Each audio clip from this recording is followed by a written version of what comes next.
Good afternoon, everybody, and welcome back to another installment of Scott's Selections here for Saturday, September 19th. We're getting today's play of the day, a quick recap of what happened yesterday.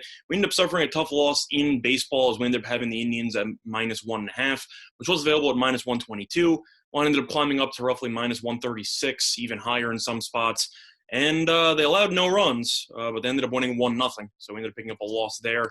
Pretty unfortunate. Anytime you lose and the other team doesn't score, it's pretty upsetting. Plesac was as good as I thought he would be.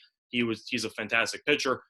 Fulmer was solid in 3 innings. Indians only scored 1 run against Detroit's bullpen, which is underwhelming at best.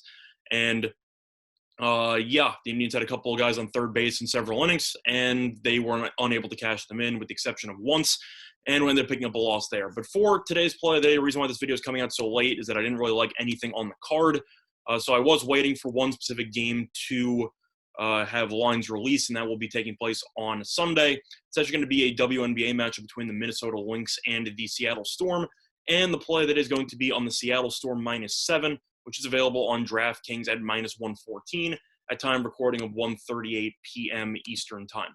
A couple reasons why I like the Storm in this spot as a favorite. First of all, if you look at the regular season meetings, every game was in the bubble, so it's going to be the same exact situations. There is no home court, etc.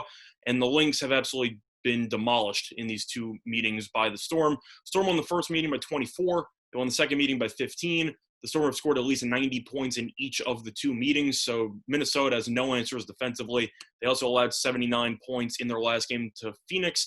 I think that Seattle should be able to score 85 to 90 plus in this game, and I think that the spread is simply too low. Seattle, I ended up giving out a future on a couple months ago, and they are the best team in the league. I know that they ended up getting the 2 seed, but they ended up resting all their starters, ended up losing the 2 seed to Vegas, who got the 1 because they ended up resting some of their key starters down the stretch. So Seattle easily could have been 19-2, 20-2, 19-3, but they chose to take it easy, rest Sue Bird and Breanna Stewart are their 2 best players, and to just get ready for the playoff run. And Seattle's the clear favorite to win the whole thing. Currently on FanDuel, they're roughly -180 to win the entire championship.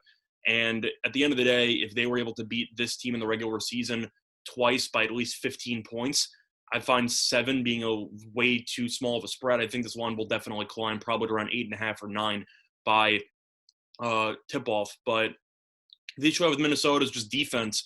If you look at their last handful of games, to break it down, their defense has really been underwhelming. I know Phoenix has a pretty good offense. They held them to 79. But if you want to actually break down their numbers, they've allowed at least 79 points in each of their last 5 games. And they've allowed at least 86 points in 4 of their last 5.